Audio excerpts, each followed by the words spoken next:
नेपाळी कुकचा खून त्रिकोणी प्रेम प्रकरणातून नेपाळमधील मुलीवर तरुणासह खून करणाऱ्या मित्राचं प्रेम।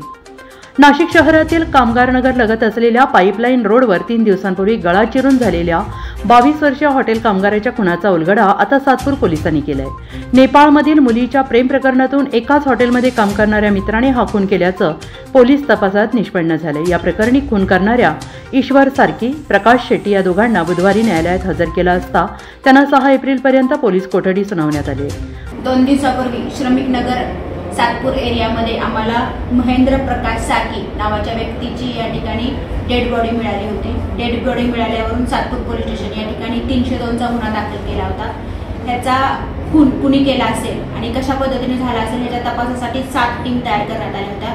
त्याच्यामध्ये युनिट 1, युनिट 2, सातपूर डीबी आणि अंबड डीबी यांच्या अंतर्गत 7 टीम तयार करण्यात आल्या होत्या। या टीमच्या अनुषंगाने ज्यावेळेस आमचा तपास पुढे चालू झाला तर ह्याच्यामध्ये ईश्वर सारकी की जो त्या हॉटेलमध्ये ह्या मैताबरोबर या ठिकाणी काम करायचा त्याच्यावरती आमचा संशय या ठिकाणी वाढला आणि त्याच्या अनुषंगाने तपास केला असता ह्या ईश्वर सारकी यांनीच या मैताला या ठिकाणी गच्चीवरती मारून टाकल्याचं लक्षात आलं। पाईपलाईन रोडवरील कौशल्य व्हिला इमारतीच्या टेरेसवर रविवारी महेंद्र सारकी याची गळा चिरून हत्या करण्यात आली होती।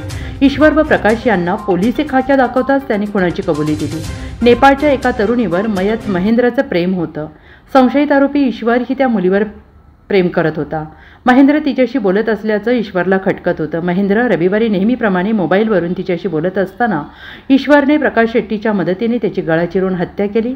पोलिसांनी दोघांवरही खुनाचा गुन्हा दाखल केला आहे। सदरची कामगिरी पोलीस आयुक्त संदीप कर्णिक, पोलीस उपायुक्त मोनिका राऊत, सहाय्यक पोलीस आयुक्त अंबड पोलीस विभाग शेखर देशमुख यांच्या मार्गदर्शनाखाली सातपूर पोलीस स्टेशनचे वरिष्ठ पोलीस निरीक्षक मोहन माचरे, पोलीस उपनिरीक्षक रोहित गांगुर्डे यांच्या पथकाने तपास केला। पुढील तपास पोलीस निरीक्षक विश्वास पाटील हे करत आहेत।